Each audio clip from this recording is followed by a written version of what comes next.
Hi guys, it's today and welcome back to my channel, and today we are continuing our read along of the Scum Villian Self-Saving System Volume 2. And I just realized as I was saying this that I don't think I ever did this introduction for yesterday's live, but anyway, so yeah, today we are going on with this, and I'm calculated, I think we should be done with this one after today, like 1.5 more streams we should be done with it. So yeah, I am excited to get into it because I think we're gonna have Xiang and Luo Binghe potentially be encountering each other again, and as far as I'm aware, this is not a part of the novel that I think I've read before. I'm not 100% sure, but yeah, so we shall see how it goes. I do have my tea here with me, and then we are gonna take a break at the hour, or like on the hour mark, unless there's a more convenient time for it. Then obviously we're gonna adjust slightly, but it's usually a 10-minute break for anyone who's new here. And also, please just let me know if the audio is okay. It should be fine. I did check it, but there's always that like little voice in my mind that is a little bit worried about it. So yeah, I think that is more or less it. Let me think real quick. I feel like there's something that I'm forgetting.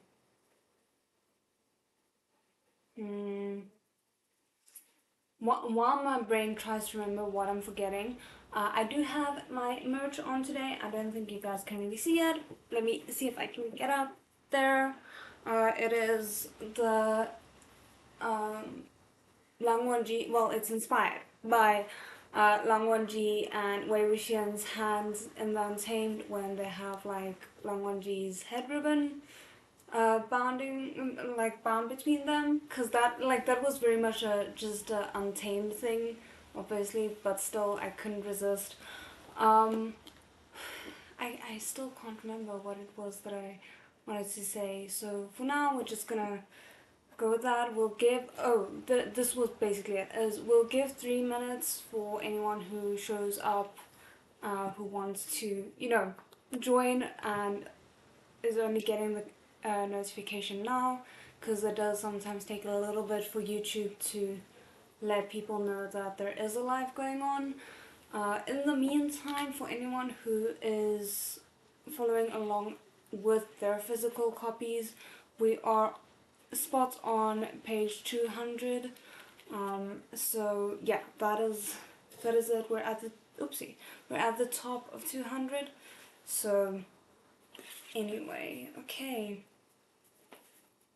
And also, I can't remember if I've said this before, but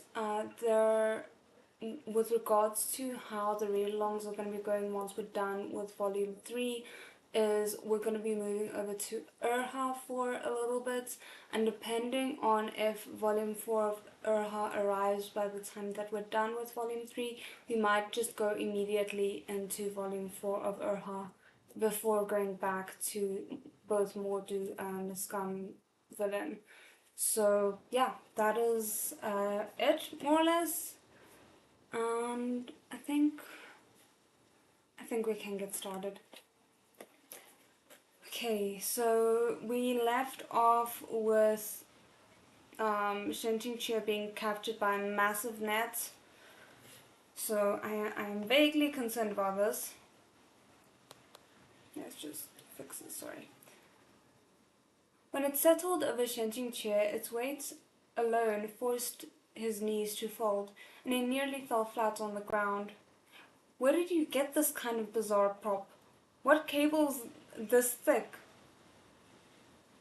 Are you sure it's for binding immortals? Maybe you mean elephants.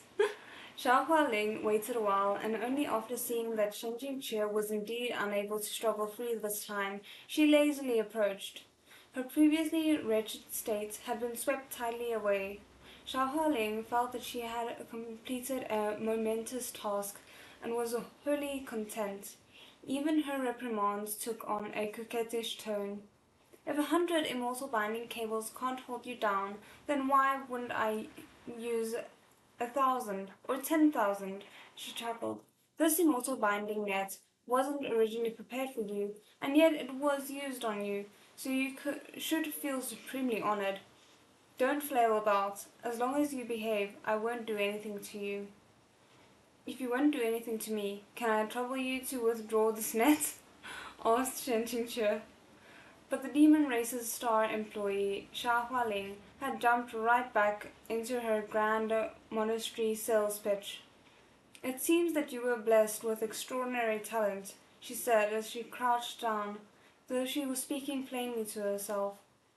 If you were to surrender and pledge yourself to my people's banner, power and glory, power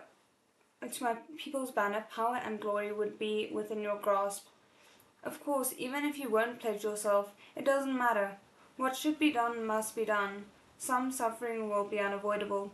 You should consider this carefully. No wonder Xia Hualing had ignored the others fleeing the cave and concentrated all her firepower on him. Luo Binghe needed spiritually powerful human vessels, abundant in spiritual energy. Of all the cultivators she had captured, none could have been more spiritually powerful than Shen Qingque, so this brat was planning to offer him to Luo Binghe as a human vessel. Releasing the 3 beautiful flowers had been a purely unthinking mistake. Shen Qingque had certainly never planned to fill in the gap they left behind himself. He had that old feeling of having accidentally picked up the wrong script. It made him vaguely suspicious that scam of a system was still around. Shen Qingque was thinking up escape plans when Xia Hualing fixed her slightly messy hair and with a swing of her hips forged ahead out of the hall. From a distance, Shen Qingque heard the sound of her soft and delicate laughter. My lord, it isn't the night of the full moon. Why did you think to visit this subordinate? Although you came at the right time, as it turns out, I prepared a special gift for you. It's right in here. I so badly wanted to be Luo Binghe, but I could also, for some weird reason, imagine it being Luo Binghe's father as like a shock twist kind of thing, that it's not Luo Binghe like Shen Qingque has been expecting all this time.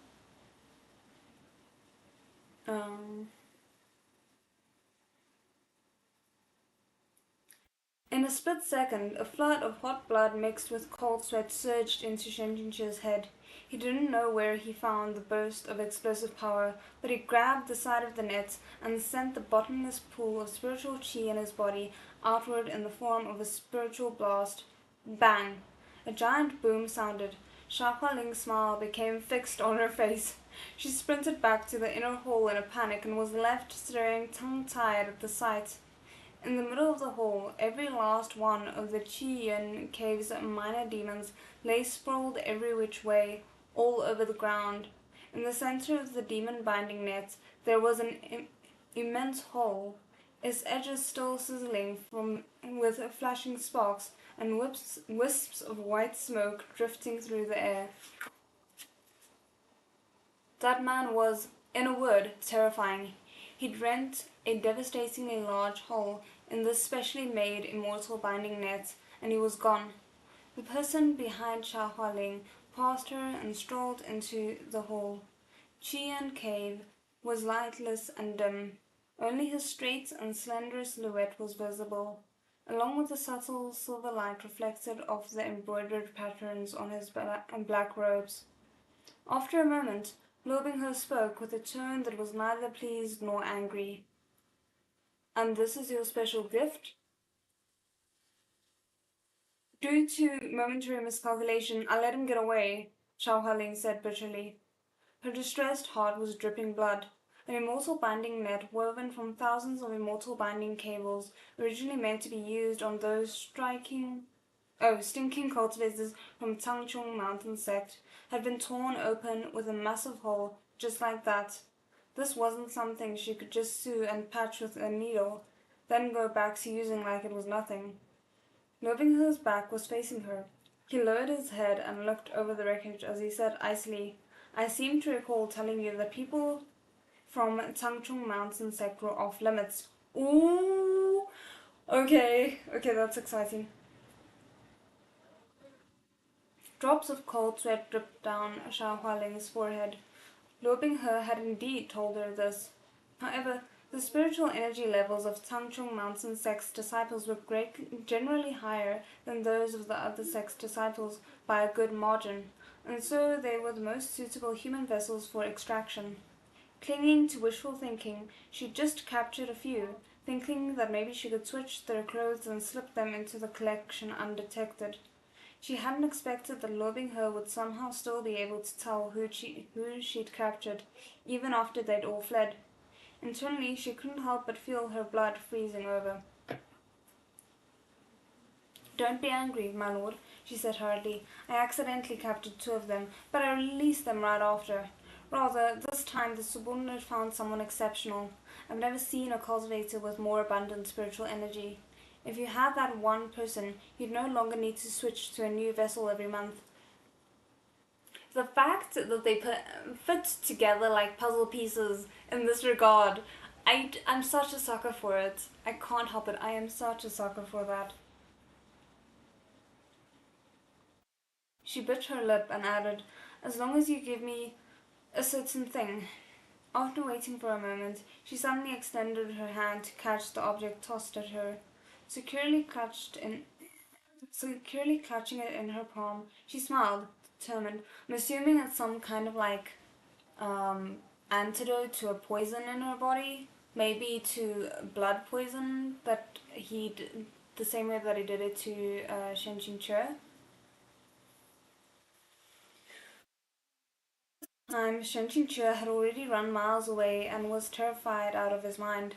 His terror wasn't because he just made an explosive getaway from right under Luo Binghe's nose, but rather because in that split second he'd heard an exceedingly familiar and hateful voice.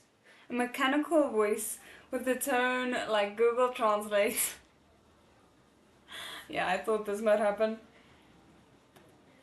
"How, new software should be guaranteed virus-free. Where is my promised chance to turn over a new leaf, to henceforth be a bird soaring high and free?" Shen Qingque covered his ears as if this way he could pretend the voice didn't exist, and in this manner he dashed from the demon realm to the human realm as fast as lightning, tearing the entire way through from the desolate wastes to the borderlands. Yet that demonic sound poured into his brain unceasingly, as though it were stationed within his very psyche, activating, binding to soul, debugging, contacting customer service. Oh no! Oh goodness. So, because it was bound to his soul, the system had reactivated upon encountering Luo Binghe. I switched bodies, so the connection is bad, and therefore you need to contact customer service, huh? Luo Binghe was truly the bane of his existence. Fortunately, aside from repeating those few key words in a half-dead manner, the system was utterly incapable of forming complete sentences. Shen Qingque smacked his head the whole way, but upon seeing signs of human life here and there, he considered his appearance, then slowed his steps and strolled back into the garrison town. The small border town seemed more alive during the day than it had at night. It couldn't be called flourishing. The streets were neither wide nor narrow, and the pedestrians were neither many nor few. But with the storefronts open, it could still be considered to be thriving. Besides a tea shop with its flags fluttering in the wind, a young man and a woman stood gazing into the distance, swords in hand. "Why haven't you returned to Tangchung Mountain?"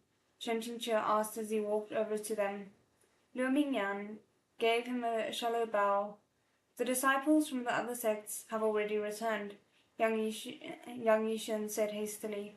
"Seeing that Senior has managed to escape, we too are now at ease." Shen Qingque entered the tea shop with them, finding a table at which to sit down. To the side, some people had originally been idly chatting, suddenly cried in alarm upon glimpsing him. It's Shen Qingque turned around to look. It was those border guard disciples he'd saved the night he first crawled out of the ground. The person who had first seen him stammered, unable to call out a name. It's you, peerless Xiang. Lu Liu rushed to say. He mumbled another word after peerless, but it came out remarkably muddled, muttered from beneath his tongue. The others mimicked him on one after another, with some degrees of hastiness. It's you, Senior Peerless. Oh goodness. Shen Qingque nodded his greetings, internally deciding that he really had to take up another title without delay. Senior, are you called Camellia, Commitment, Commander? Yeah, Yang Yushen said blankly. Shen Qingque coughed twice and mumbled, It's... After using the ID for so many years, for the first time he finally felt a bit ashamed of it. He put on a stern expression. Last night, disciples from various sects saw me in the Qiyin cave. Though I can't conceal the fact of my existence anymore, if other people ask about me, say as little as possible. It would be ideal if you could keep your lips sealed on this topic altogether. Why, Senior, aren't you familiar with my master? Asked Yan Yushin. We are indeed quite familiar. While Shen Qingque was still unsure of what to say, the table to the side continued their conversation. Liuge, why don't you elaborate? What exactly is the alternative theory? One person asked while spitting out melon seed shells. I love the reference to like eating watermelon seeds. About that, it's really rather interesting, said Lu Liu. This theory apparently originated with insiders and spread from there. So this Luo Binghe and Shen Jingqie, okay, let's hear it. Like I love it when they're the center of gossip while they're there to hear it.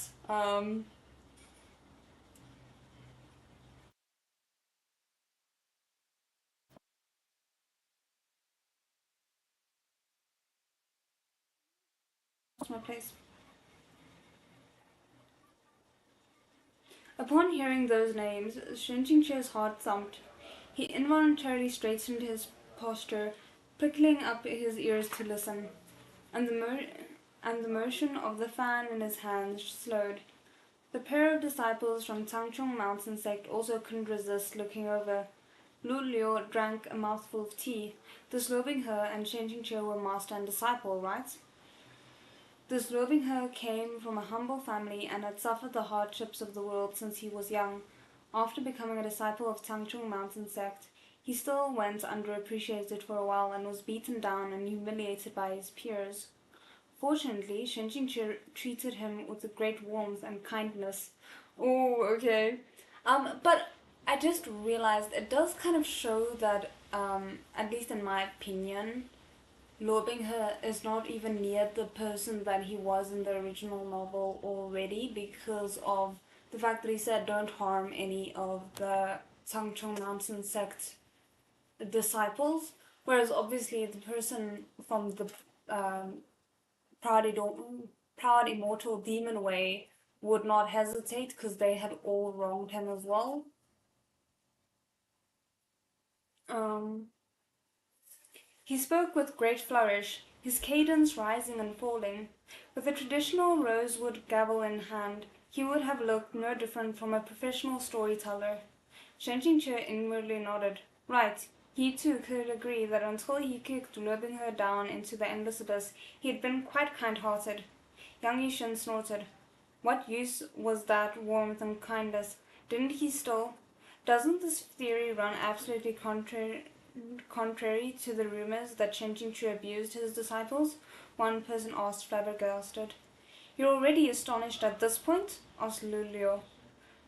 Then what are you going to do when I say that while this master and disciple were together day and night, hidden feelings were born? Guys, I don't think I've read this, but oh my goodness. Okay. Sorry. The three people at Shen Jingqi's table had each taken a mouthful of tea. Upon hearing the sentence, Shen Qingque and Yang Yixuan simultaneously spat theirs out. Though Liu Mingyang still spit out hers, her hand shook. Oh, didn't spit out hers. Her hand shook and her teacup tilted, spilling its contents all over the table. Oh my word, I need another pillow. This is not sufficient. Everyone at the other table sucked in their breaths, one after another. That's the theory? That's right, said Lulio. But strictly speaking, it was only Luo Binghe who harbored impure thoughts toward Shen Qingque. A one-sided delusion. A one-sided delusion? A one-sided delusion? What sort of person was Shen Qingque, peak lord of Qingjing Peak? What was the way of a Qingjing Peak? To be tranquil of heart and forsake desire, devoting all thoughts to the lawful path of cultivation. Shen Qingque rejected the mortal world and avoided entanglement with others, and so, because Luo Binghe sought after the unattainable, love gave birth to hate. Oh, that's a really sad way to look at it. Blue veins rose on Shen Qingque's forehead and the backs of his hands. Love gave birth to hate? Yang Yixuan asked, astonished. If you think of it this way, it's obscenely easy to explain everything else, Liu said. Without a doubt, the whole sequence of events at the Immortal Alliance conference went something like this. Okay, let's hear his version of events. Liu entered the battlefield at Qingjing Peak's head disciple. Because of his remarkable performance, he was filled with confidence. Right then, the demonic beast ran loose, the mountain was sealed, and Shen Qingque entered Judi Gorge to provide backup. Seized by a momentary fit of madness, Luo Binghe took the chance to confess his true feelings to his shizun. I'm living for this. I feel like I'm gossiping. Shen Qingque held his forehead in misery. Why did it seem like for every 10 lines the person said 9 would be about right, but the last one would sound so off? And it was exactly due to the last sentence that the implications of the entire account became so bizarre. Oh goodness. Shen Qingque was of noble and unsullied moral character, oh goodness, so naturally he delivered a firm rejection, Liu said solemnly. Shen Qingque was a little moved. Other than his bleeding heart of Jiangmen Shishong, he'd never expected to hear someone else willing to use the phrase noble and unsullied moral character to describe him. I mean, to be fair, your in-book character doesn't deserve that phrase. But even if you do, who could have predicted that right after the storyline would take a nosedive? Liu continued, full of emotion. Who could have predicted that after being rejected, Luo Binghe, in the grips of despair, would be overtaken by wicked thoughts to the point that he lost his mind and embraced the abominable. Oh goodness. Out of lust, he tried to force Shen Qingque to submit. Oh no! This is a mess. Oh. Guys, it seems like there might be an ad incoming. If there is, please comment so I know I should pause the reading. If there's ever an ad, just let me know in the chat so I can pause the reading for the time that the ad runs, because I don't want people to just randomly miss things. Where are we?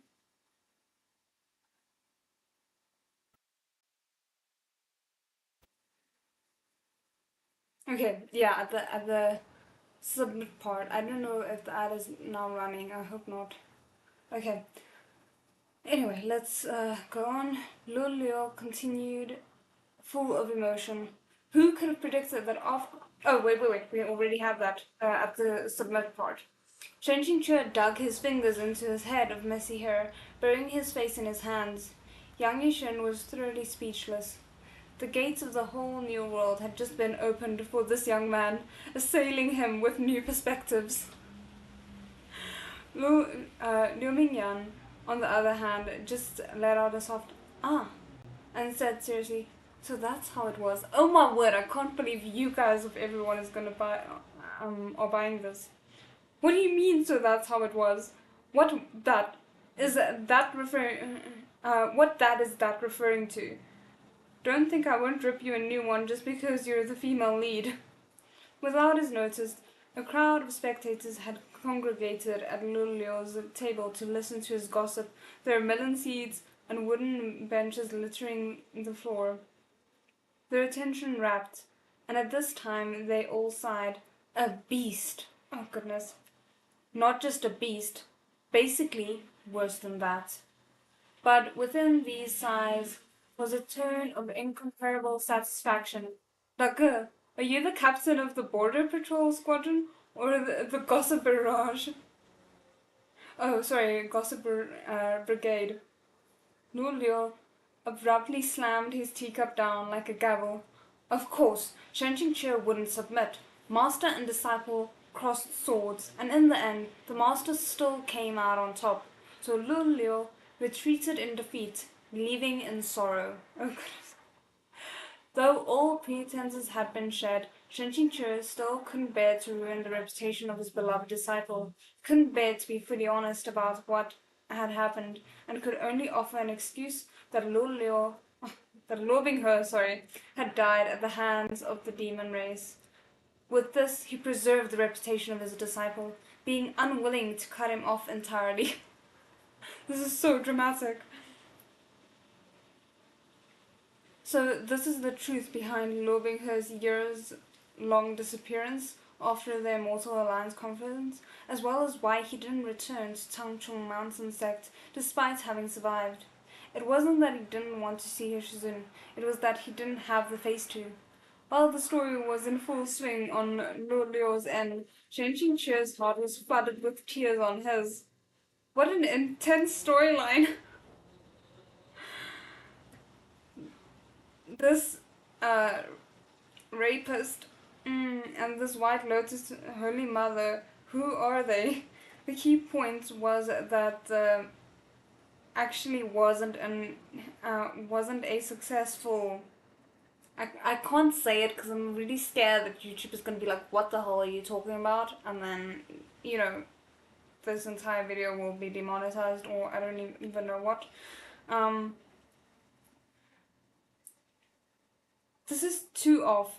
How could that be lobing her? If he wanted to, they would obediently spread their legs themselves, okay? Can't believe even in this situation he's like kind of still praising lobing her in a way. Lu Liu was still going on. After his heartbreak at the Immortal Alliance conference, Lobing Her went on his own adventures.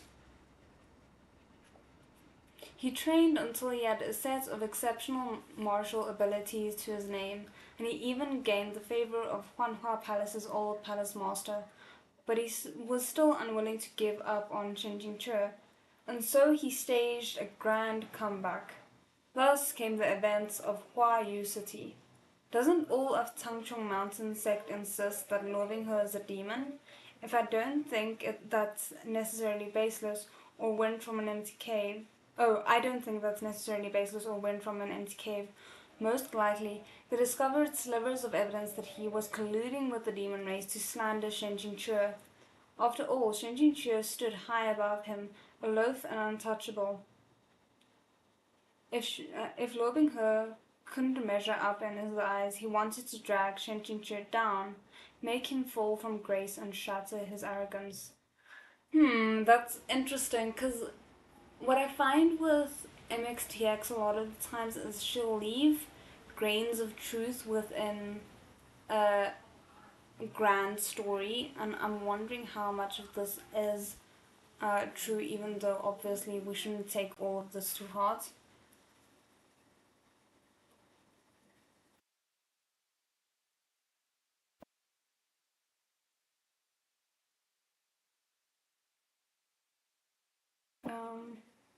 Shen Qingque didn't know what exactly he'd given up on, but either way, he suddenly felt his body and mind relax, and he no longer wanted to listen to or care about anything anymore.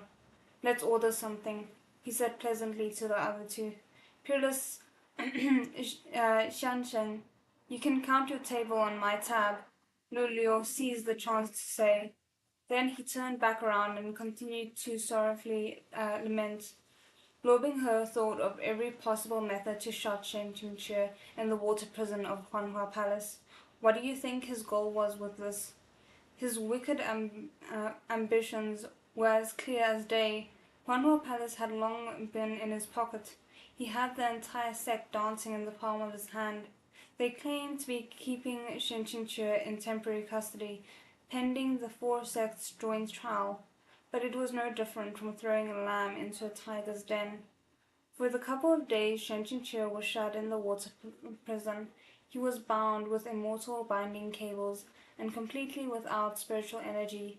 Who knows what that traitorous disciple did to him? Oh, that is a grim thought. Like, luckily, obviously, we know nothing happened, but if this was, like, the case, that would be a very grim situation. In perfect harmony, the crowd cried out one after another in disgust, "A traitorous disciple indeed! Raising a tiger invites calamity." Shen Qingque threw aside his menu. "How about we go somewhere else?" Shen Qingque couldn't take this humiliation, and after struggling with all his might, he managed to escape.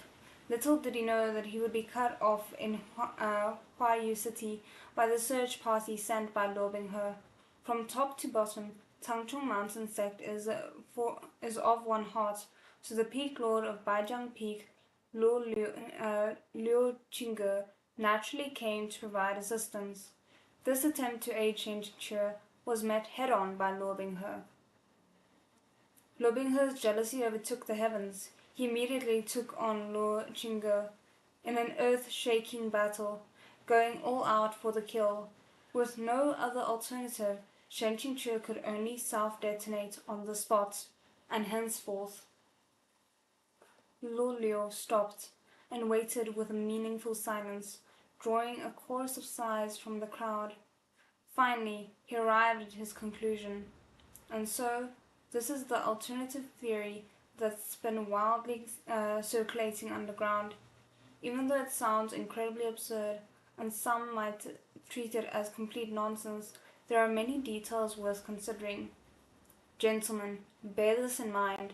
When history is officially recorded, it's often whitewashed or embellished, the actual facts purposefully withheld, and many times the unofficial version is the truth. Ooh, spitting facts. These details aren't even the slightest bit reliable, okay? The truth, your sister. Even if I had no girls to fondle for 20 years, no matter how wretched I became, I wouldn't go so desperate that I'd get gay with a guy, let alone get gay with a male lead. I don't know how I feel about that wording, but yeah, you're about to eat those words, Shen Qingque. This friendly warning.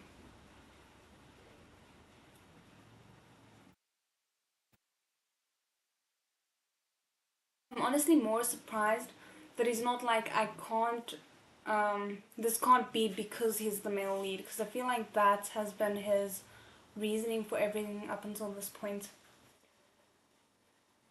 Um, the young waitress had finished gracefully weaving her way to their table and serving the dishes, but Yang Yixuan and Liu Mingyan were still in a daze.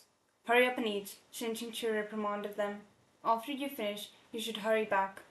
If these children stayed any longer in this dangerous place, who knew what kind of assaults their views on life, the world, and morality, would suffer. That's kind of funny. Okay. Ooh. I have to say, like, every single time we read the part about the Wanhua Water Palace again, like any reference to it, I'm just sad all over again for oh no, I can't even remember his name. I feel bad now. Shao. Let me see if the glossary has his name.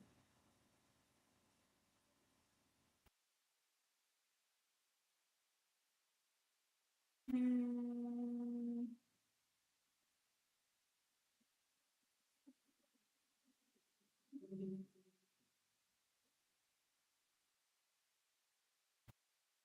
Okay, no, I can't seem to find his name in here. My goodness, there's so many like terms and things here. But yeah, the guy who was the number one disciple in Huanhua Palace before Lu Binghe came over. Okay, Chapter 10, Huanhua. After escorting the two juniors out of the borderlands, Shen Qingque picked a direction opposite to theirs. He'd been walking until the moon was high in the sky when his terrifyingly keen hearing caught the indistinct peal of demonic bells. "You're exactly like the ghost that won't move on," Shen Qingque said without even turning his head. With her presence discovered, Xia Hualing didn't intend to keep hiding, and she confidently strolled into view, coiling red gauzy cloth around her fingers as she laughed. "Who taught this distinguished gentleman to make Ling Er so curious? You took such attentive care of those two. What sort of relationship does your distinguished self have with Tangchung Mountain?" Shen Qingque turned around and wagged his finger. "I won't fight you, and you shouldn't try anything with me either." Xia Hualin didn't do anything to him with her current ability. Couldn't do anything to him with her current ability.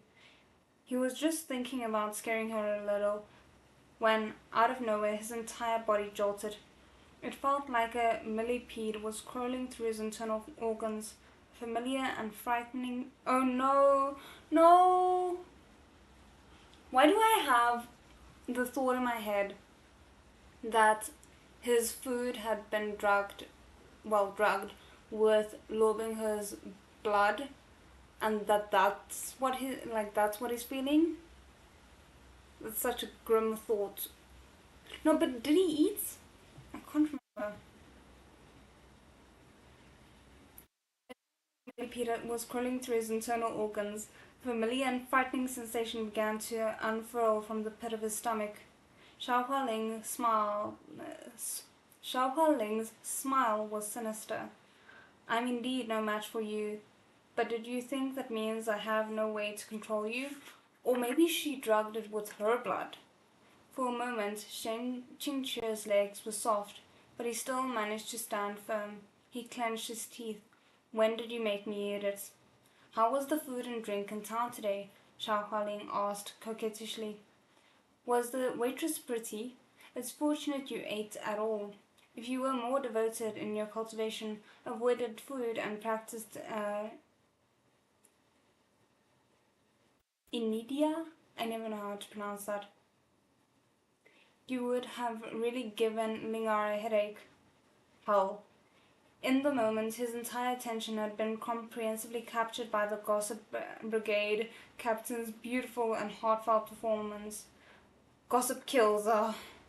Do you know what's currently Do you know what's currently inside your body?" she asked as she circled Shen Qingque, overflowing with glee. "This is no ordinary poison." Oh, okay. Hi. I mean, if you've read the novels, then I think you're safe to watch this. But if not, I would highly recommend reading the novels or starting with the first one. I don't know, whichever works for you. Um,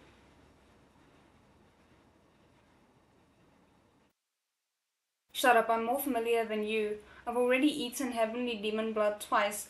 Twice. Normally you eat it once and die once. Who's hit the jackpot as many times as me? Oh goodness. No one capable of controlling heavenly demon blood other than said blood's owner. As the blood mites were already starting to stir inside Shen Qiqi's body, that could only mean one thing. Xia Hualing bowed to someone behind Shen Qingque.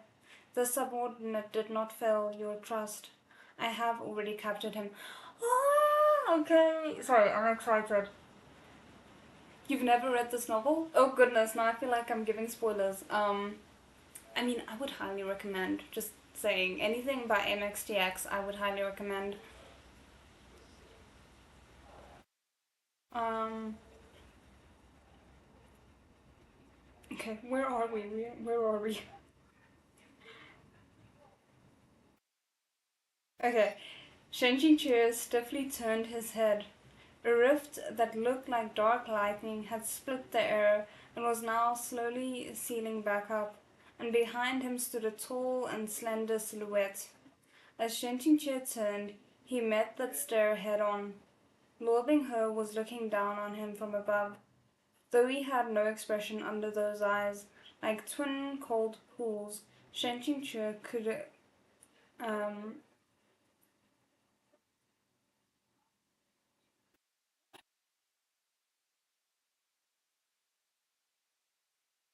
As Shinji turned, he met the stare head on. Loganhill was looking down at him from above.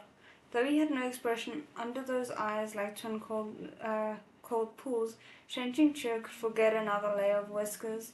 Even a more advanced disguise would have seemed to vanish into nothing. Okay, that makes sense, sorry. Shenjing fixed his gaze on him. While indeed cold, the lobing her of the past had been like the reflection of a warm sunlight on fresh snow.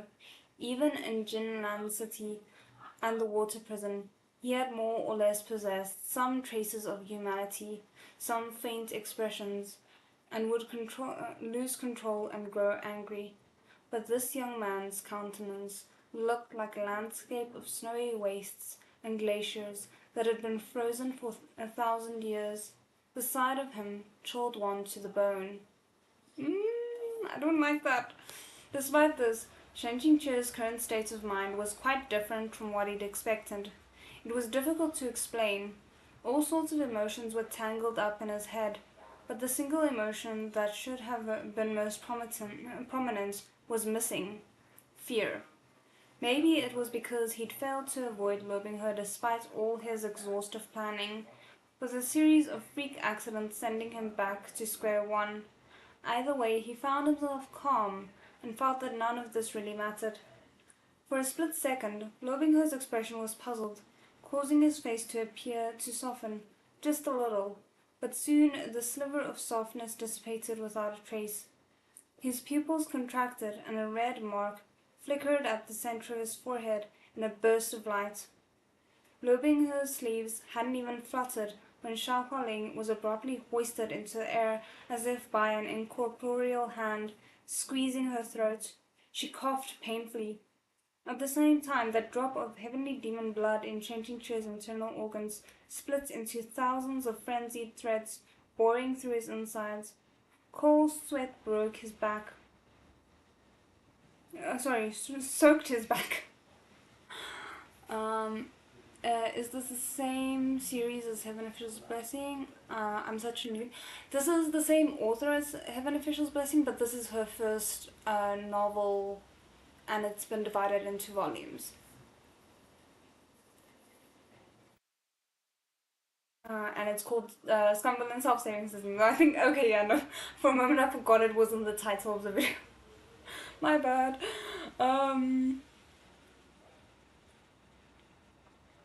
Okay, where are we?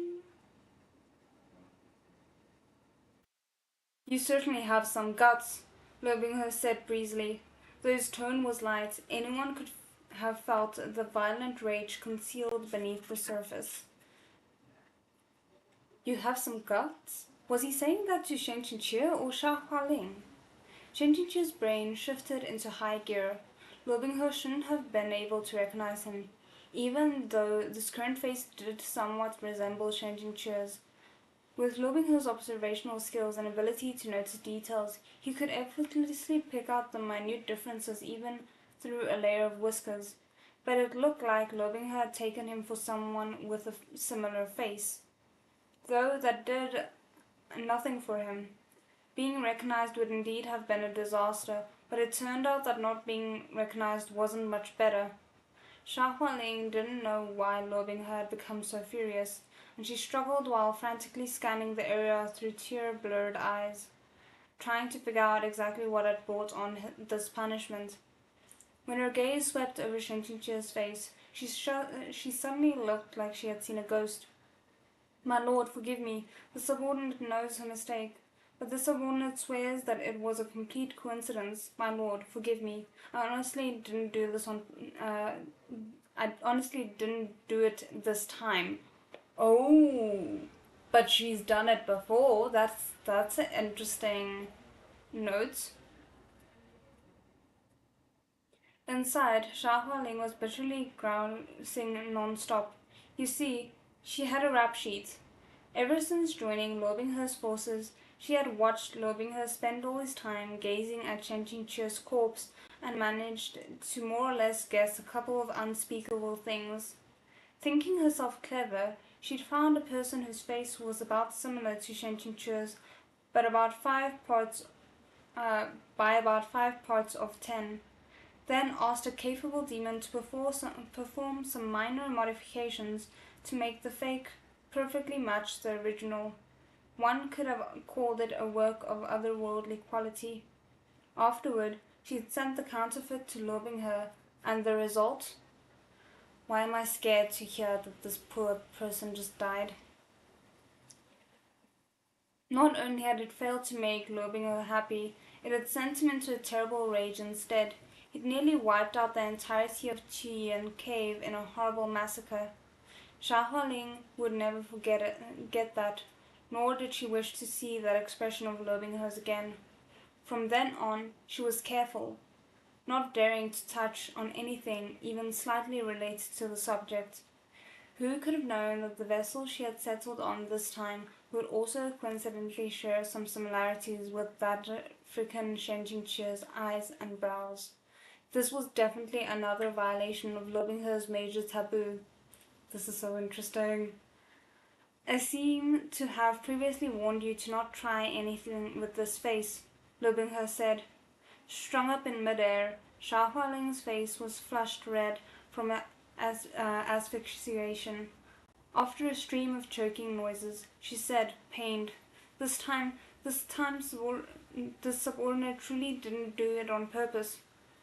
Though Shen Qingqi didn't know the ins and outs of the situation here, he'd pretty much guessed that it was related to this face of his.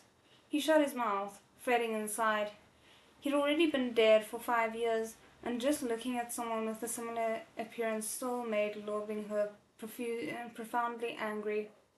It looked like he really had left some severe scars on Lobingher's psyche. Suddenly, a sharp pain assaulted Shen Qingqi's abdomen, like tens of thousands of steel needles were piercing through his organs.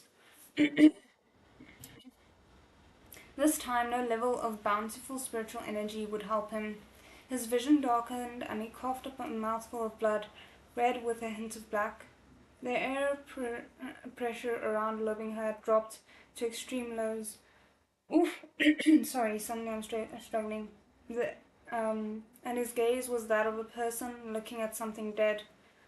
At his waist, Shinmore trembled in excitement while humming unceasingly.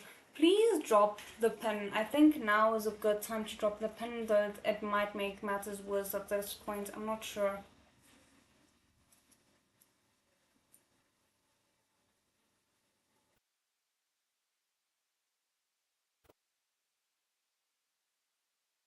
As if about to exit his sheath. His hand pressed down on the hilt, and an all-consuming red welled from the depths of his eyes. Shen Qingqi wiped at the blood by his mouth, a little stupefied by the sight. Logically speaking, after starting the Demon Realm arc, Lobingher should have rewired himself into a relatively stable state. Sucking someone dry every month should only consolidate him further. So why did he have the feeling that Lobingher's internal balance had, instead, worsened? It was even more turbulent than when Shenjinxue had incidentally helped suppress it after self-detonating. As Xia Hualing was hoisted increasingly higher, she saw Shen Qingque cough up blood, and she knew that Lobing had intent to kill, but it was currently manipulating the heavenly demon blood within the vessel's body. My lord, you absolutely mustn't kill him, she said frantically. Tonight is the full moon, and he'll undeniably be useful.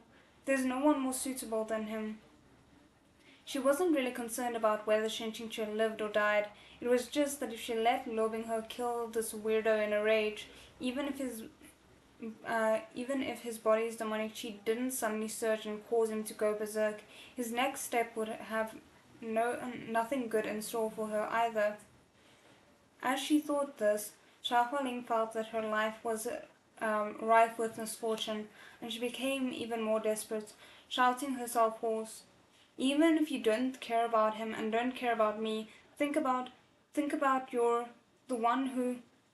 She threw it all out, raising her voice. Think about the holy mausoleum.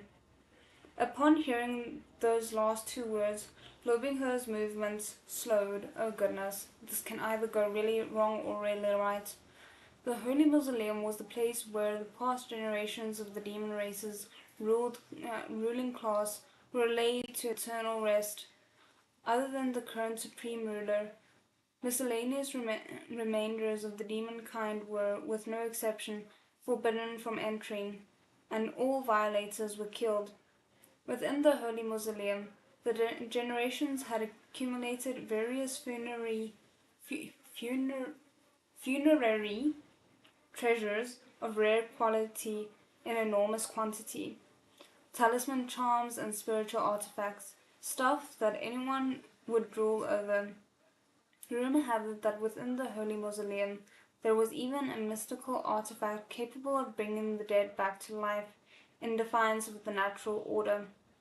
With Xiao Hualing as his double agent, the original Loving Her had successfully climbed to the top of the demon realm and infiltrated the Holy Mausoleum. Everyone knew whose hands those treasures had ended up in. If Xiao Hualing was mentioning the Holy Mausoleum now, was she reminding Loving Her that he still needed her for something? Whatever it was, she'd obviously found the right angle. On hearing those two words, a somber red still flickered in Lobingher's eyes, but Xiao Hualing's body suddenly dropped a bit, and the tips of her feet could now touch the ground as if she strained. You managed to remind me. Lobingher's fingertips languidly stroked Shinmore, soothing the restless, agitated sword as he said in a low voice, "True, there is still the Holy Mausoleum." Oh, this is not good. Xiaohualing was about to gasp for breath when she heard Lobingher say, "Are you threatening me?" Xiaohualing's soul almost fled her body. The subordinate wouldn't dare.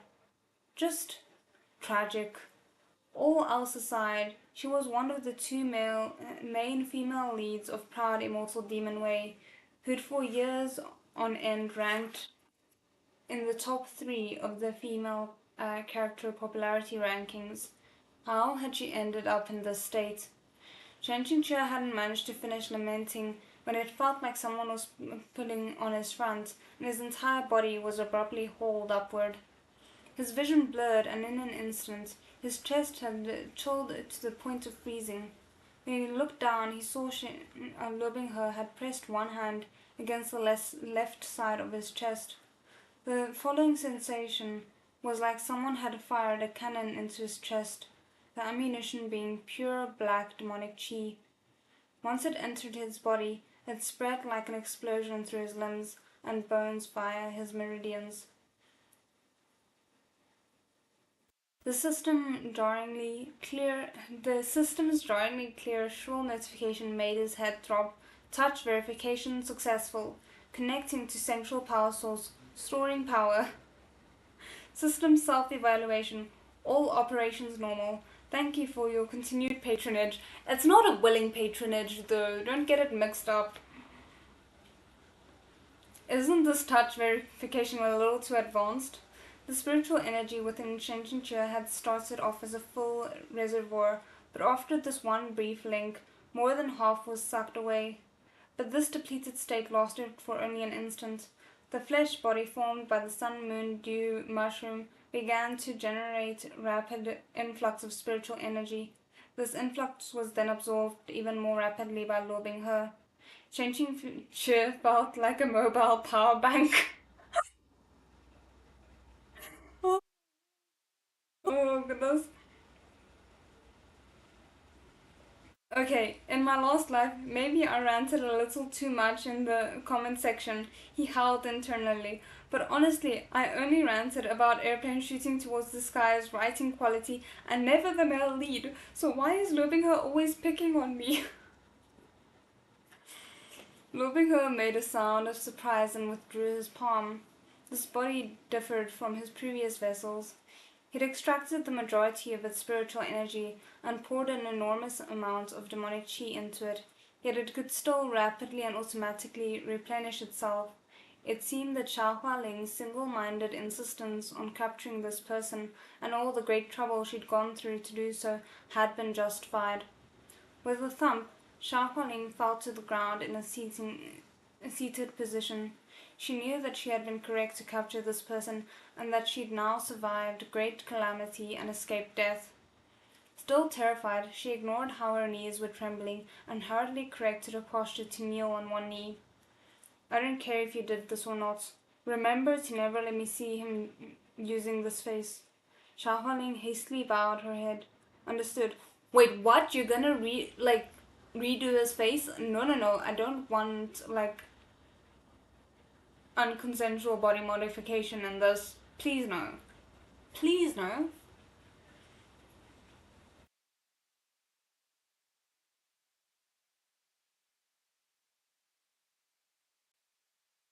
Where am I now? I'm so thrown off.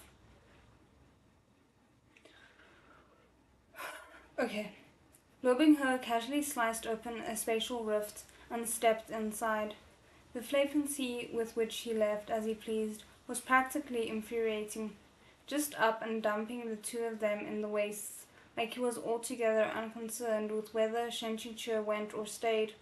But true enough, he had no need to be concerned, since Shenqingque had drunk his blood. Wherever he fled, he could never truly escape. With a flick of his fingers, Lobingho could appear in front of Shenqingque and leave him mired in excruciating pain. So does this mean I've become Binger's lackey? Shen Qingque thought. Lu Binghe hadn't recognized him, so if he followed along and did his job properly, maybe his prospects would actually be pretty good. Did you miss the part where he was like, I never want to see him with this face again? Like how? Let me just see what the time is. Okay. Wasn't it just once a month? A couple more rounds of this and he could get used to it.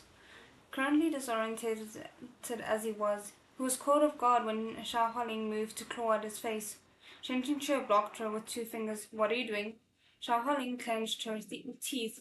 Didn't you hear? He said just now that he doesn't want to see your face. Shen Qingque stared at her, then reached out and tore a piece of gauzy cloth from her body. What are you ripping my clothes for? Xiao Hualing shrieked. Shen Qingque pierced two holes into that cloth and covered his face with it, leaving only his eyes exposed. My clothes are already ragged enough, so I'm borrowing yours. Is clawing faces your only solution to everything?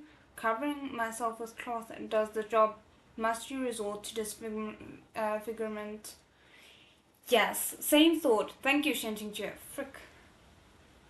If loving her hadn't needed to use this person once a month from now on, meaning she had to guarantee his absolute safety, Xiao Hualing would have wanted to hack him to pieces.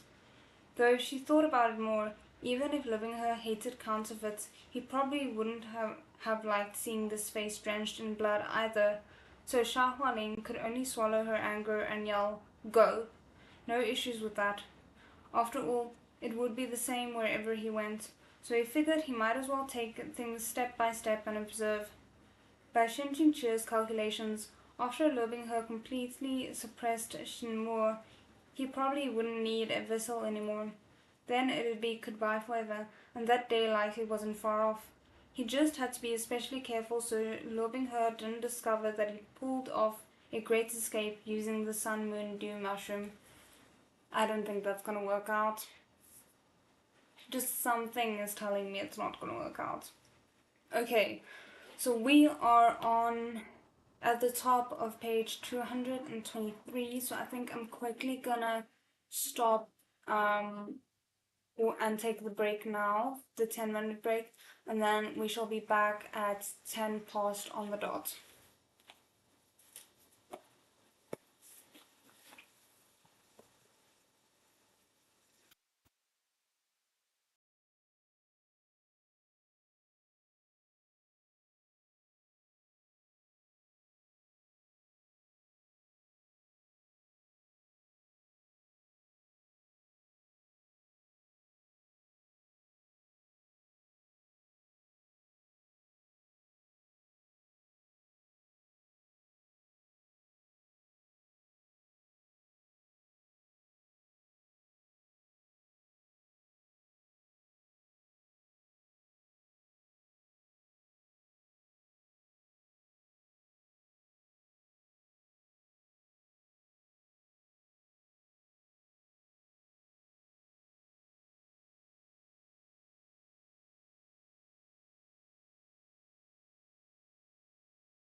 Okay, we are back. Hoping the audio is still fine and everything like that. Just jump into it. I now have water with me, so let's hope I manage until we're done with today. I do also have pain pills with me just in case my headache from yesterday flares up again. Okay.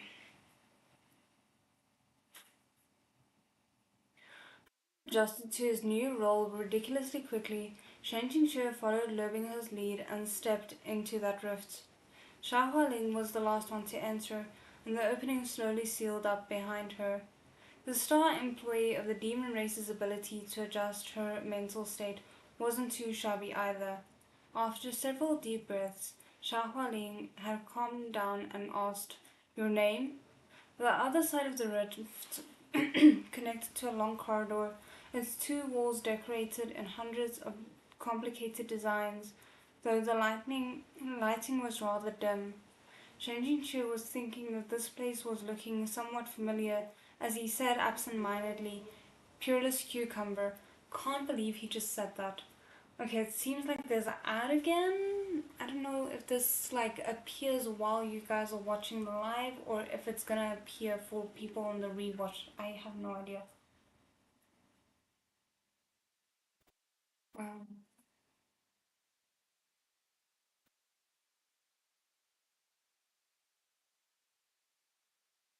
I don't know. I feel like I should stop this feature. I think there is an option.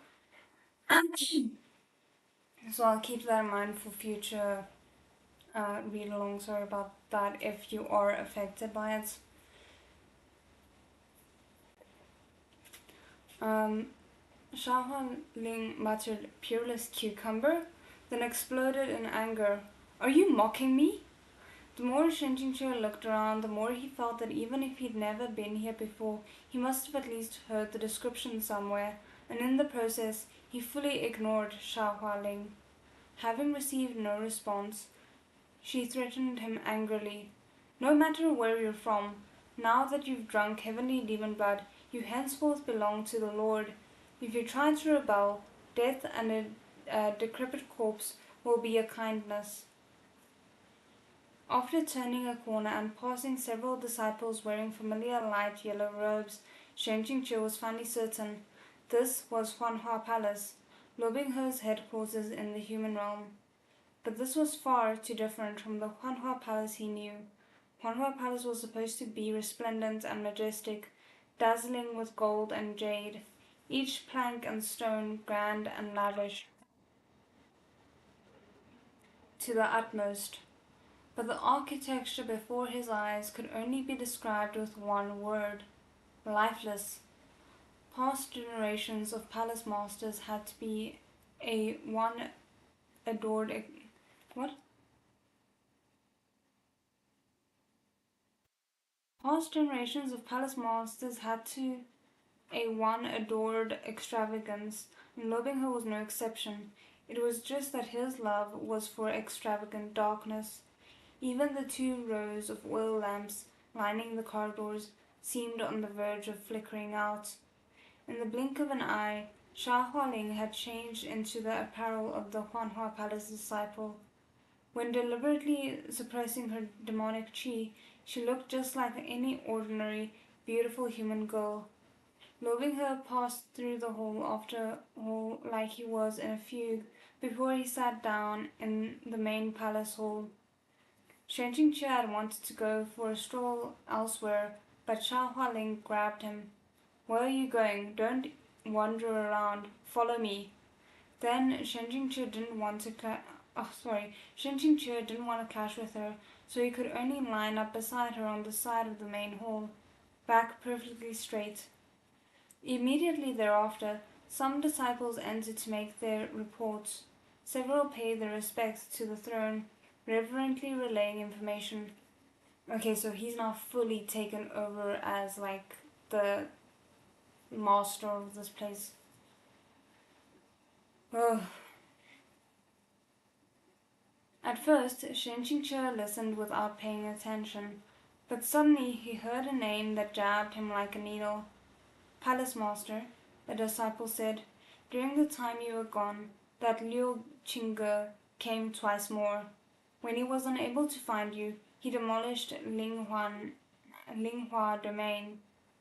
As Chen Qingque listened to this, his chest tightened, his gums aching slightly. If Liu Qingge had done such a thing, surely he isn't taking revenge for my sake, right?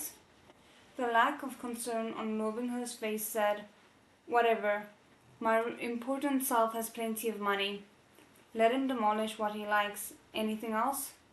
The disciple glanced at him, wiping his cold sweat, and spoke his next words with excessive carefulness. One more thing.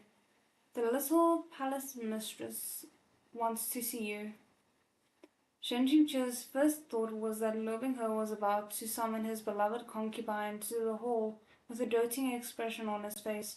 But to his surprise, Luo Binghe became frosty and indifferent, as if even speaking would be too much. He wearily waved his hand, implying rejection. But, the disciple said awkwardly, but I'm already here. The mere sound of the voice made Chen Qingque's teeth and body ache. Before he knew it, the little palace mistress had already stormily charged into the hall, her presence as forceful as spitting flames. Following alongside her was a comely, slightly older woman in a light yellow robe. Her eyes were hazy, as if on the verge of tears. It was Qingwan Yue. Shen Qingque did a subtle double-take, a little surprised.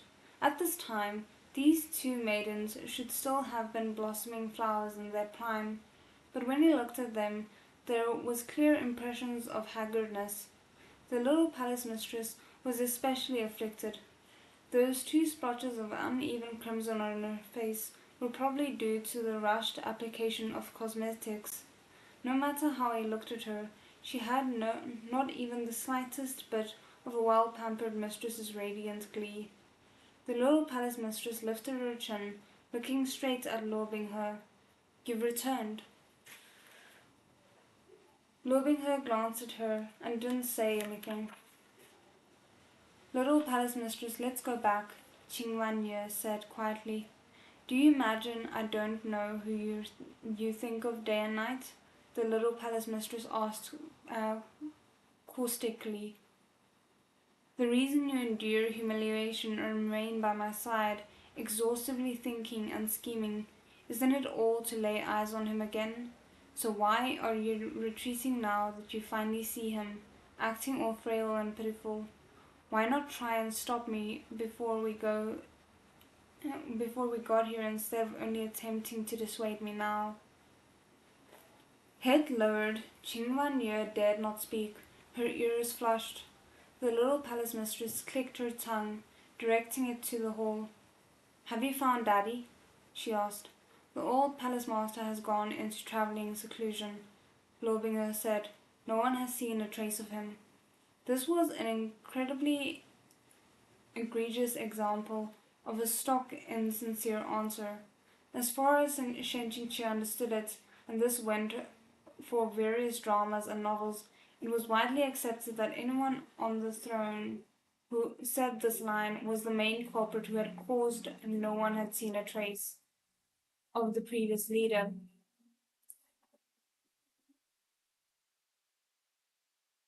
Did you guys hear that? That was a very loud car. The little palace mistress laughed harshly. That line again. Would you have to extend too much energy to even think up a new excuse for me? All right, I won't talk about Daddy. I'll just talk about myself. If I didn't come find you, would you ever come to see me? She asked shrilly. How dare you imply Luo Binghe is the kind of scoundrel who recklessly wastes resources, who tosses his women aside without sleeping with them? You would be surprised, Shen Qingque. Don't insult his dignity as a top-shelf stallion novel male lead. Oh goodness, when do you guys think he's gonna realize he's in a BL instead? Too bad, Luo Binghe plainly didn't care to preserve that dignity. several Huanhua Palace disciples appeared in the palace hall. Shen Jingqi assumed they were going to console the little palace mistress, but in actuality they forcibly grabbed her and dragged her off. On the way she screamed and yelled. Qing Wanyu followed alongside her, but sometimes she shot tearful glances at lobing her out of the corner of her eyes, as if hoping for something.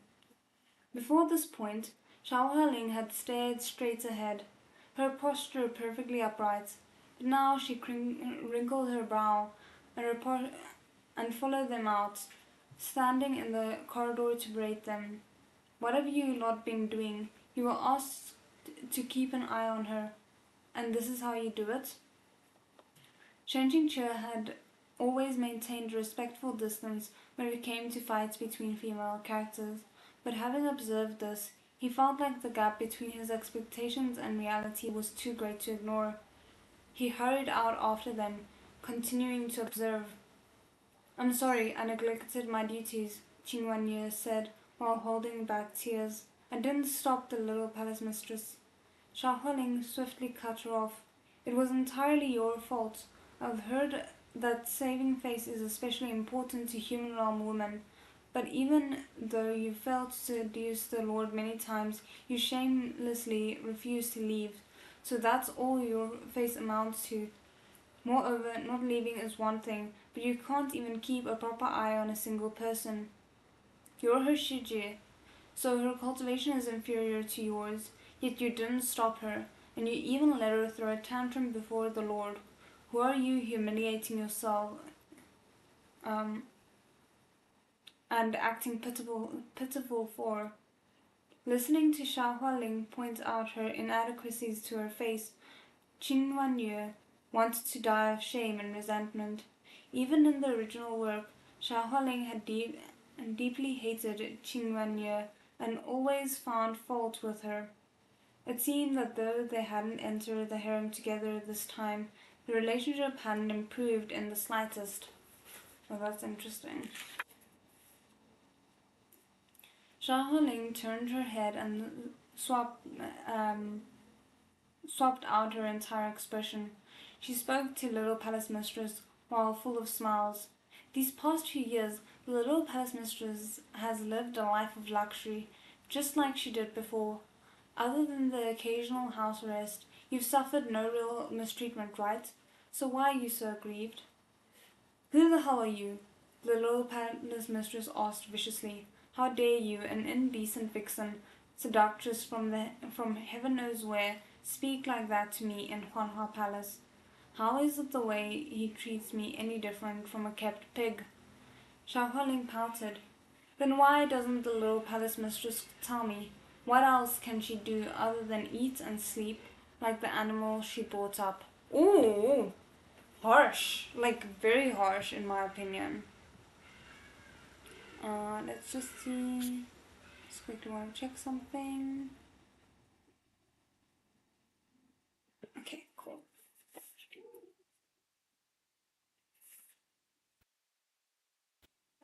Qing Wanyu sobbed. "Little palace mistress, let's go. Everything has long since changed." "On what grounds can you make me leave?" the little palace mistress said hysterically. "This is my Huanhua Palace. Mine. Get out of my way. Traitors, the lot of you." The scene fell into complete chaos, with people sent flying every which way. Shen Jingqi discovered a most shocking truth. He carefully counted on his fingers. Xiao Hualing was made not a wife but a subordinate, toils to death on overtime, and her pay and benefits are nothing to write home about. From her boss's attitude, doesn't look like he wants office romance either. X. Liu Mingyan didn't even exchange the sword tassel love token. X. Ning Ying, after puberty, stopped demonstrating the fanatical love from her naive youth towards the male lead. Seems like her lovesick brain's been cured. X. The little palace mistress, bitter locked-up woman. She herself said that loving her treats her like a kept pig. X. Qing Wanyu, bitter locked-up woman, the sequel, failed at offering herself countless times, moonlights as the little palace mistress's nanny. X. Oh goodness, this is not going well. Chi Hai Tong, after dragging Shen Qingqie down, she's supposedly she's supposed to be happily going down to Kuk Town with Lo Binghe. Oh my goodness, why is she still wandering about like a vagrant? X. The three Taoist nuns. A second in the spotlight. Hello and goodbye, XXX. Oh my goodness, the way this is written though. Looking down this list, Lo Binghe had really ended up in an awful state. As the hale and hearty male lead of a stallion novel, are you doing okay or not? A perfectly good harem had been broken down to the point that it was coughing up smoke. If this was a novel, and the plot had unfolded to this point without the protagonist collecting a single wife, what satisfaction points were there to be had? Shen Qingque promptly called up the system to check the various categories' point values. Unexpectedly, he discovered that beneath the B points, the protagonist's satisfaction points not only hadn't decreased, they had actually risen to over 900. Oh damn, that's a lot. Because many of the points had been added while the system was offline and hibernating, he hadn't received the notifications. Shen Qingque propped open the many new windows, providing detailed calculations that he'd unknowingly received. Lined up within them were a bunch of new records. Oh goodness, guys, I'm kind of excited to see what information this holds. Ning Ning Ning, subverting the trope of the female character being a brainless martyr for love. B points, plus 100. Ming Fan, subverting the trope of a side character being an illogical idiot. B points, plus 50. Liu Mingyan, subverting the trope of a female character being a nonsensical martyr for love. B points, plus 150. Oh yes, he's definitely encountered a new audience. I don't think this is the original audience anymore. The ubiquitous love martyr female characters and idiot cannon fodder, these 2 points together constituted the classic landmine elements of stallion novels. Now the female characters weren't relationship-based martyrs for the male lead, and the side characters' EQs and IQs had also risen, so naturally the B points had risen too. This Shen Qingque understood. But while Lo Binghe hadn't betted a single goal, the system hadn't deducted any of his satisfaction points. That part was unscientific. Could it be that currently the male lead's satisfaction points were no longer bound to the male lead himself? Or to say it another way, what determined the male lead's satisfaction no longer lay in such pleasures? Could it be? Shen Qingque couldn't resist the urge to raise his eyes and take in Lo Binghe's dismal expression. He suddenly felt that he couldn't stare straight at him anymore. It was criminal. Criminal. Could it be that he'd raised an otherwise totally fine stallion novel male lead to be asexual?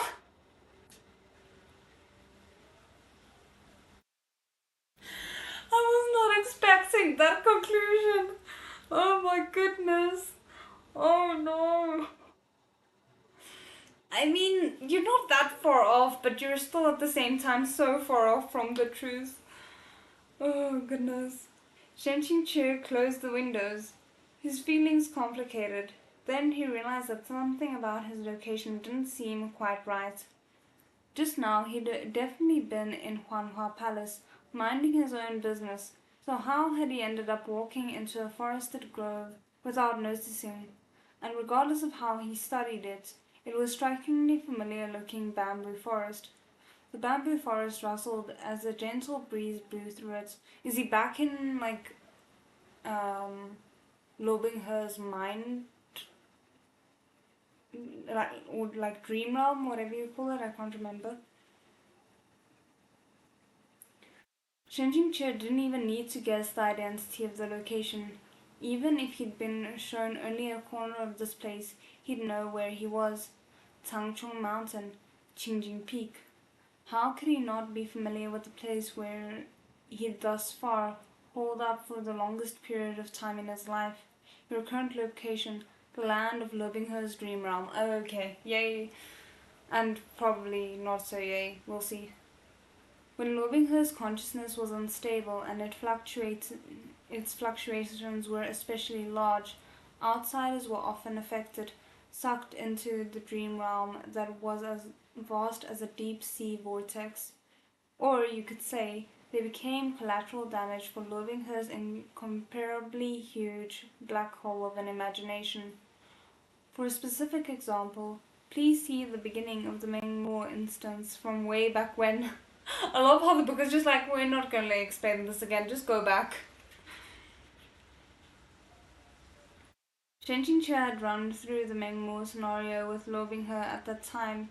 This was operating on the same principle as strangers the first time but familiar the second. It was similar to how, after connecting to a Wi-Fi network once, the second time you would connect automatically without needing to enter the password. Okay, that's interesting. Shen Qingque quickly touched his own face and found no beard. Within the dream realm, he returned to his original appearance, leaving him with absolutely no sense of security. Just as he was thinking of finding a place to hide and wait for Lobingher to awaken by himself, some disciples walked towards him in twos and threes, and Shen Qingque jerked to a halt, fully forgetting to conceal himself. Okay, but my thought is just like, if he encounters Lobingher in the dream realm with his original face, what if, like, Lobingher accidentally makes advances on Shen Qingque, thinking it's like the original Shen Qingque, and then the secret's out? I don't know if I want that or if I am apprehensive about it. It could go either way, or it might not even happen. The problem was that although the expressions on these coming and going disciples were slightly wooden, every single one had noses and eyes, their facial features complete.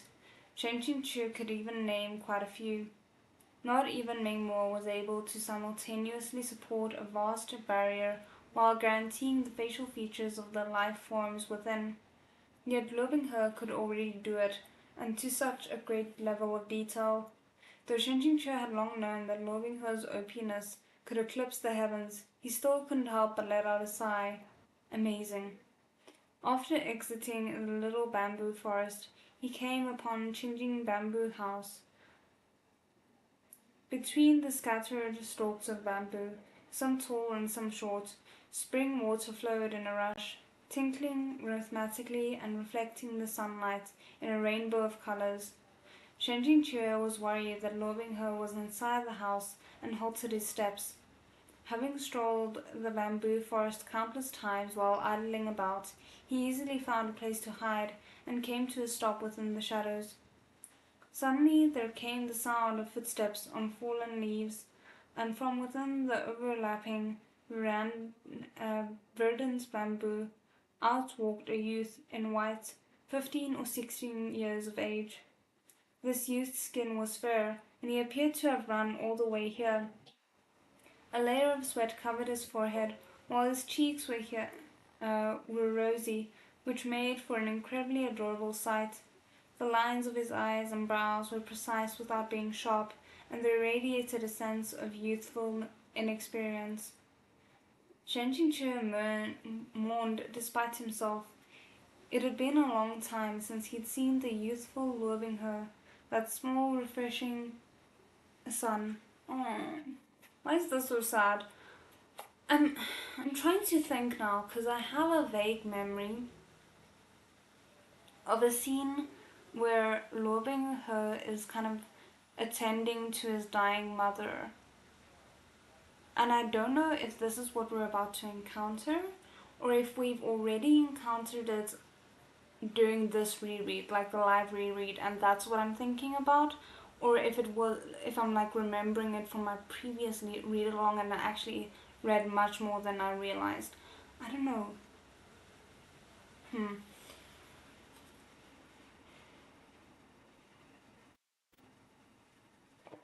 This is very confusing. Okay, anyway. While cultivating on Xinjing Peak, Luo Binghe had liked to wear white, but after his rebellious phase began, the devil incarnate Luo Binghe had come to wear only black, pretty much the polar opposite of before. The youthful tenderness was even more a memory, and it was no longer in evidence at all. Luo Binghe strode forward, calling out in high spirits. Okay, no, it's definitely not the scene that I was thinking about. Shizun! Shen Qingqi was hidden in the shadows, so naturally this call wasn't for him. He turned his gaze, and as expected, he saw a form in the teal robes standing at the far end of the cobblestone path. This Shen Qingqi, forged from memories in the dream realm, stood in the midst of a stretch of verdant, flourishing bamboo. His figure was slender, like unto a thin stalk of bamboo himself, and his expression was unperturbed, radiating the cool aura of an immortal, while his poise was veritably somewhat otherworldly. As a bystander, the current Shen Qingqi judged him from head to toe and still had to applaud. To be able to fake it to this level, he was really too superb. I love how he's so unfazed about it. But it is a sad thought to think that the reason why Luo Binghe got so good at creating faces even in the dream realm might be because he yearned so much to be able to see Shen Qingqi's face.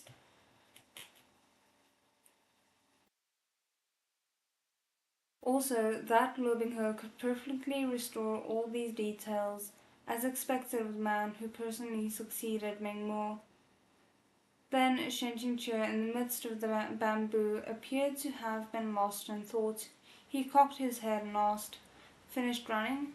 Luo Binghe nodded. 10 laps, all finished.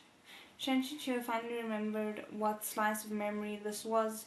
The 10 laps Luo Binghe spoke of referred to the 10 laps around the fence encircling Qingjing Peak. Shen Qingqi had personally assigned him this task. He hadn't done it because he had a twisted hobby of inflicting corporeal punishment upon the great male lead, but because he just couldn't endure it any longer. After taking over Luo Binghe's education, he'd mulled it over and decided that since he was able to be a role model and worthy teacher, he ought to at least do some proper teaching. This way, after they fell out in the future, he would be able to utter the phrase, "Within a master-disciple relationship lies the grace of knowledge passed down," without reddening from shame before the words left his mouth. In his course curriculum, the first thing to correct was the absolute mess that was Luo Binghe's footwork and frame. As for the results, he'd mentioned it a while back. The most significant outcome was that Luo Binghe had repeatedly fallen into his arms for half a month. "Oh, right, I remember that. Very convenient." "Once more," said Shen Qingqi, "if you get it wrong again this time, it won't be only 10 laps." Luo Binghe obediently performed the maneuver once more. While he certainly didn't fall into Luo Binghe's arms this time, instead his legs buckled and he ended up directly embracing Shen Qingqi's waist. Shen Qingqi was silent.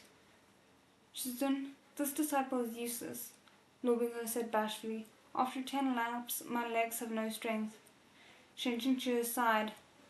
"This disciple knows," Luo Binghe said, fully aware. 20 laps. "What laps? Go back and rest." Shen Qingqi had no interest in abusing children. At that time, he'd truly given up. "Let him do whatever he wants, no more teaching. There's no sense of accomplishment whatsoever. I'm throwing out the textbooks." Luo Binghe failed to realize that he'd been declared a hopeless case. "Thank you, Shizun," he said in high spirits. "This disciple will absolutely make up the 20 laps tomorrow. Is there anything Shizun would like to eat tonight?" To his side, Shen Qingqi rubbed his forehead. Luo Binghe in those days had genuinely been naive and sweet to an exceptional degree. Oh, but if you knew what was probably going on inside his head. enduring labor, resentment, beatings, and verbal abuse, being stepped on, kicked, and made to cook. Of course, Xiang hadn't done most of those things. After walking this artificial master-disciple pair, one tall and one short, after watching, walk off while conversing, Xiang came out of his hiding place and lapsed into bewilderment. Within the dream realm barrier Luo Binghe had constructed for himself, he would naturally choose to relive only his most wonderful memories. If any memories of Qingjing could occupy such a niche, they should have been the ones relating to Ning Ying Ying. So why had this one played out? The dream realm precisely reflected the truth of a person's heart. It would neither lie nor deceive. Within Xiang welled up a thought he'd never had before. This thought was admittedly a bit shameless, but probably, maybe, possibly, those memories of this master-disciple relationship occupied a better place in Luo Binghe's heart than Xiang had thought. At the very least, it could be said that it had given Luo Binghe a couple of moments that were decent enough to look back on. So perhaps the entire thing hadn't been completely unbearable. However, was Luo Binghe a bit of a masochist? Xiang didn't want to badmouth him, but normally a memory about being punished was that with 10 or 20 laps could never have anything to do with the word wonderful, right? Oh my goodness. Is this where we first get mention of Luo Binghe being a masochist? Because I've kind of seen that be a feature within fan art, shall we say? And now I'm like, okay, so is this where we got it?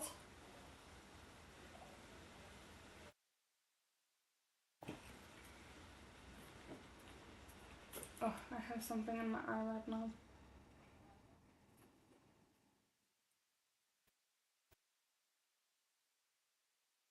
Suddenly a trace of chilly air unfurled over Shenqingqi's neck, as if a gaze both hot and cold was curling upward along his back. He unconsciously looked behind him. Luo Binghe, clothed in black, was leaning against a stalk of bamboo and staring straight at him. The two of them stared at each other without speaking. In the flesh? In the flesh? Shenqingqi's initial reflex wasn't to make a break for it, but to remain in place unmoving and adjust his expression to be as natural as possible. This wasn't because he was scared stiff with legs too weak to run, more that he'd long since psychologically prepared himself for encountering this kind of a scenario. Running couldn't solve the problem at all.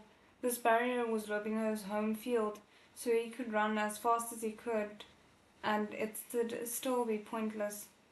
That gaze being simultaneously hot and cold hadn't been his imagination, nor was it a mistaken description.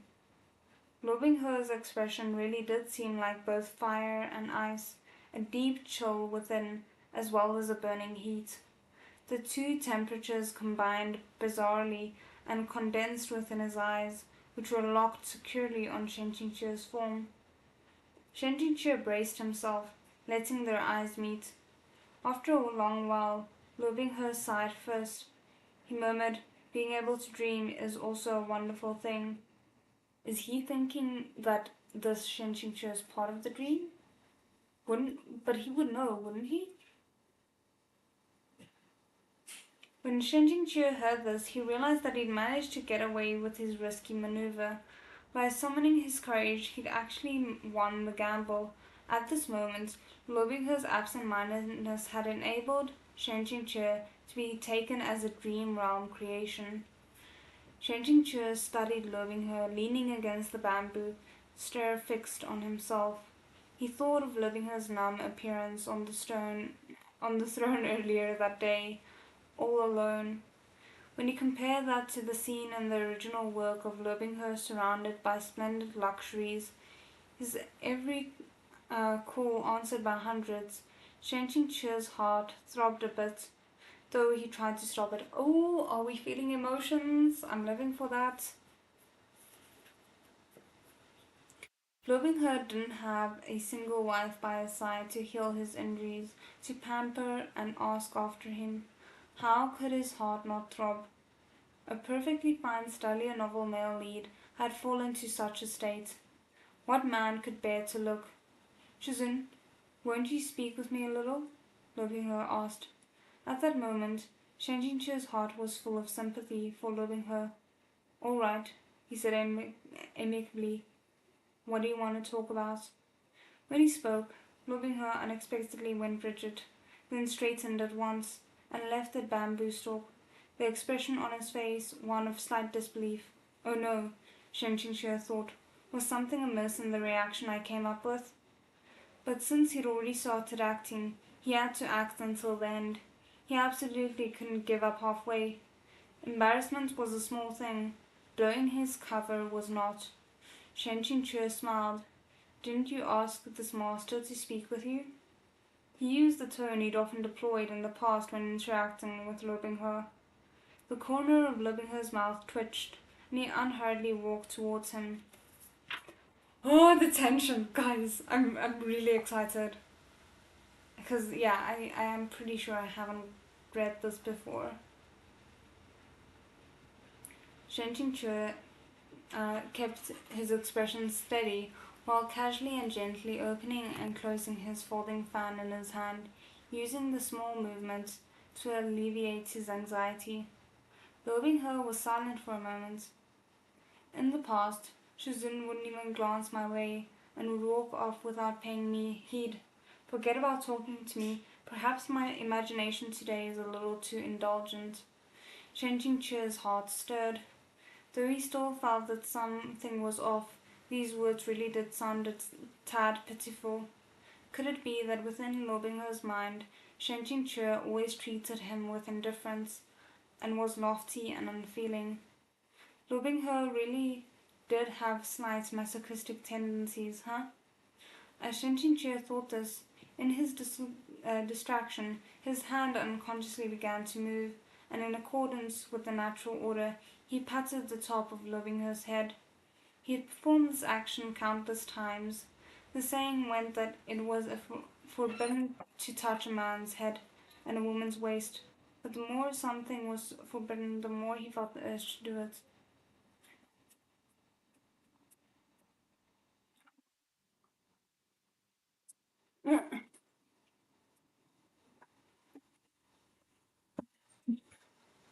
Sorry about that. My dad just came to get something from the room. Um, Shen Qingque especially loved patting people's heads. Unfortunately, as a grown adult, he couldn't often indulge this sort of rude impulse, and moreover, no one would let him touch them however he wanted. Luckily, the Lu Binghe of the past hadn't minded when Shen Qingque placed his hands on his head. So Shen Qingque had aimlessly patted him whenever, until it had eventually become a habit, and now he was doing it again. He had barely patted Lu Binghe 2 or 3 times when he was caught off guard. Lu Binghe lifted his own arm, his right hand grasping Shen Qingque's left wrist.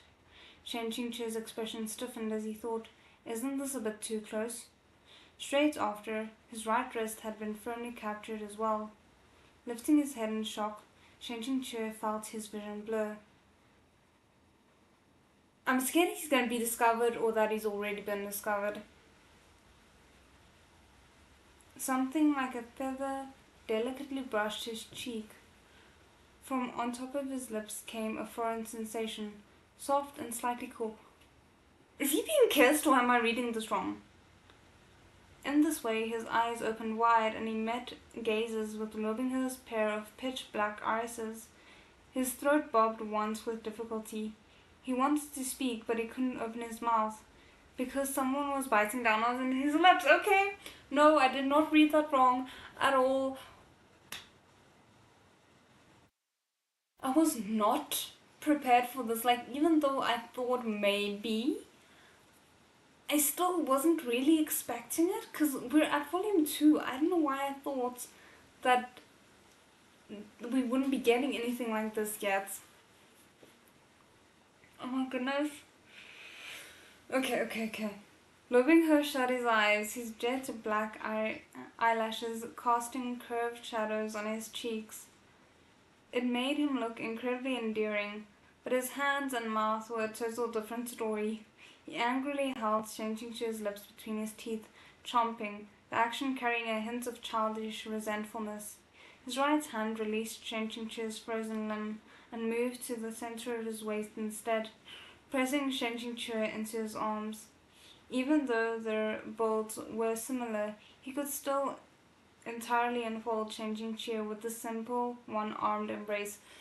Do you guys think Shenjingchu is gonna stay in denial about what just happened after it's over? Like, he's just gonna think it was some weird mistake and there's no way that this was actually intended? Oh my word. Shenjingchu's worldview repeatedly collapsed and reformed, cycling infinitely at the speed of light. What broke through his breakdown was a system notification accompanied by celebratory background music. Oh my word, I'm living. Congratulations. Important things must be said 3 times. Satisfaction points plus 500. Sorry, I misread that part. What the hell? Shenji just snapped in his head. He finally understood why, even though loving her hadn't slept with a single girl, even though neither hide nor hair could be seen of his innumerable harem of beauties, his satisfaction points had never fallen, because he'd used Shenjingchu to make up for the deficient... Oh my word. Okay, hold on. I can't focus because there's a beautiful illustration that we first must look at before I can attempt to focus back on what is actually being said on the page. Look at that. Just look at it and appreciate it, because I was not prepared for this at all. Oh my word. If I wasn't doing a read along, I would be like binge reading all of the remaining volumes so quickly. I probably would be done within a week. I haven't felt this excited to read non-Dunmay books in a while. The Dunmay books just have my heart at the moment. Oh my goodness. Whew, sorry.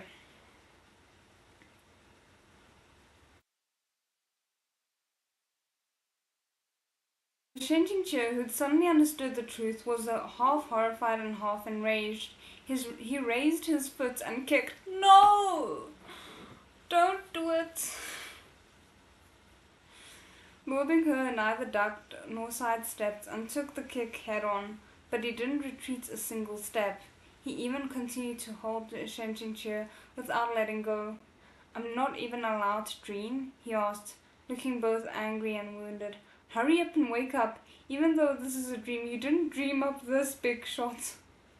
He couldn't slap loving her awake, but he couldn't let him continue this foolishness either. This was the real being stuck between a rock and a hard place. Shenjingchu hadn't figured out what to yell in order to calm himself down when his back was slammed into a stand of bamboo without warning, and he was pressed into it. Oh my goodness. Loving her lowered his head and descended once more. It wasn't Shenjingchu's first time being kissed, but it was his first time feeling the threat of someone going crazy and biting off his lips. Oh goodness, that sounds rough. Between disordered breaths, loving her whispered, Shizun, I was wrong. Shenjingchu managed to free one of his hands and pushed against loving her's chest. He really didn't want to do this kind of thing of woman from a good family resisting a ruffian pose, but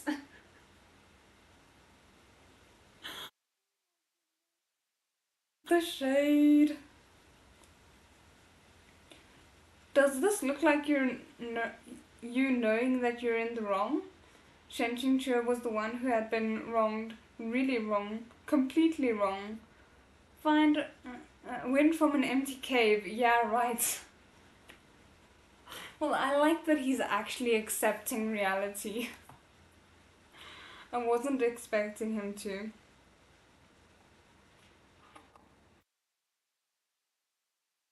There was a scientific basis to all that Jianghu gossip. Every single gossiper must have been a fallen angel in their previous life, hence their ability to see past the surface to the reality beneath. Shin Qingque hadn't raised the male lead to be an asexual, and it wasn't an issue of whatever of whether or not loving her was a masochist. The reality was much more terrifying. He'd raised the male lead to be gay. I don't think that's something you can just do, um, but you definitely awoke something in him. No wonder he hadn't collected a single wife. No wonder his harem was in shambles. Women could no longer attract his interest, and they were no longer linked to his satisfaction points. What the hell? Shen Qingque absolutely refused to submit, tenaciously resisting and struggling with all his might. He was just considering which option would result in a worse conclusion, self-detonating again, or kicking Lobingher's crucial bits. Oh goodness, sorry, that shouldn't make me laugh as much as it is. When Lobingher released him without warning, he looked at the sky above them with its swirling vortex of clouds, and his expression abruptly darkened.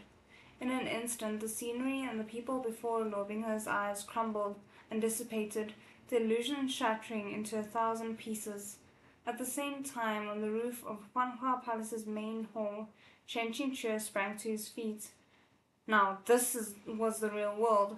Yeah, but I'm scared that he's going to discover that it was you and not the person who he thought it was. Though technically it still was the person he thought it was. Shen Qingque took in a series of violent breaths and finally managed to settle his mind. Suddenly, he realized that every area beneath the main palace had been lit, and the alarm bells were ringing together en masse. He poked his head over the edge, his clothes flapping ceaselessly in the night wind, and looked down from above. Countless lights were converging on the palace. Those were the disciples of Huanhua Palace's various domains, swarming here from all directions.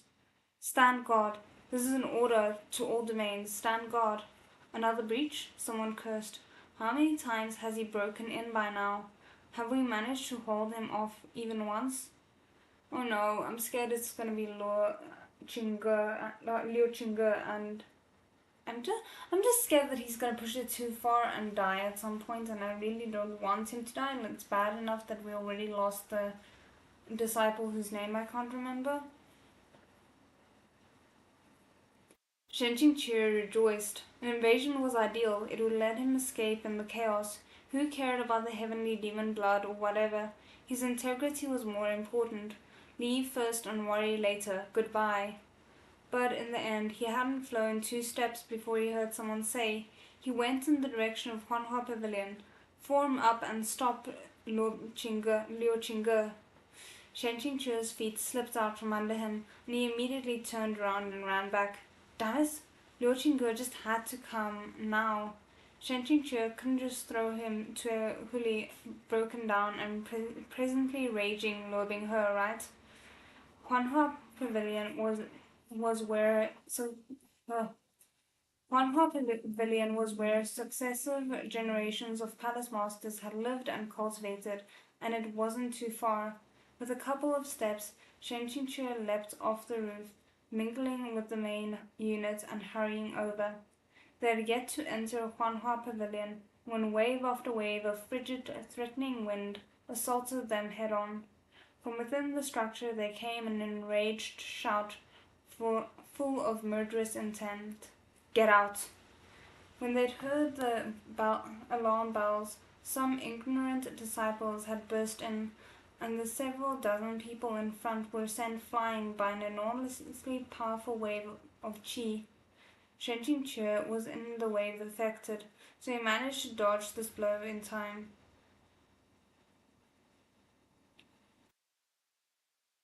Out a good position, he took advantage of the chaos and slipped inside. A freezing chill hit him the moment he entered, eliciting a wave of goosebumps. Okay, we're basically at chapter 11, so I'm just going to finish off this page before we end the stream for tonight. It was as if the entirety of Huanhua Pavilion had become an enormous ice cave. A single step inside was like entering a land of frost and snow. Chill wind flooded Shenqing's robes and sleeves, and the cold sweat on his back and forehead rapidly froze into a thin layer of ice. One could imagine exactly how inhospitable the interior had to be. Not only was the temperature abnormally low, the doors were all sealed shut, the windows airtight. It was both freezing and dark. If it hadn't been for the intruder, that is Tangchong Mountain's director of demolitions, Liu Qingge, forcibly blowing open a huge hole in the walls, the place would have been like a coffin made of ice. The top of the sitting platform at the end of the center of the pavilion was half shrouded by curtains, and several black and white outer robes were messily piled beside it. Luo Binghe was only wearing an inner robe, and he looked like he'd just gotten up from bed. His black hair was disheveled, and his clothes were in disarray, and the neckline gapped and crooked. His face was abnormally pale, yet his lips had color, while his eyes flashed with cold light, the aura sinister and menacing. It seemed like he prepared to fight, his claws and fangs bared. Liu Qingge faced him from 7 steps away, the bones protruding on his sword-holding hand, and his entire face ashen. Oh no! If we lose Liu Qingge, I don't know what I'm doing, but I'm gonna be angry. He stared at Luo Binghe, who calmly sat next to the platform and enunciated each word. You bastard. Oh, okay. Let me quickly put in the bookmark. So we made it to page 44, which is not bad. It might actually be worth during the next live pushing through doing like a full 2.5 hour live to finish it up. I'm not sure. Let me know what you guys think about that potentially being a thing, because there's only 85 pages left. So yeah, I think it would probably be about half an hour's reading and we could get through the extra 18 pages. Maybe an hour. I don't know. Let me know what you guys think. Because I kind of like, on the one hand I don't want it to end, but on the other hand I'm so curious to see where this volume ends, because we're definitely in uncharted territory at this point. So yeah, I hope you guys enjoyed it, and otherwise I'll see you in the next one. 再见。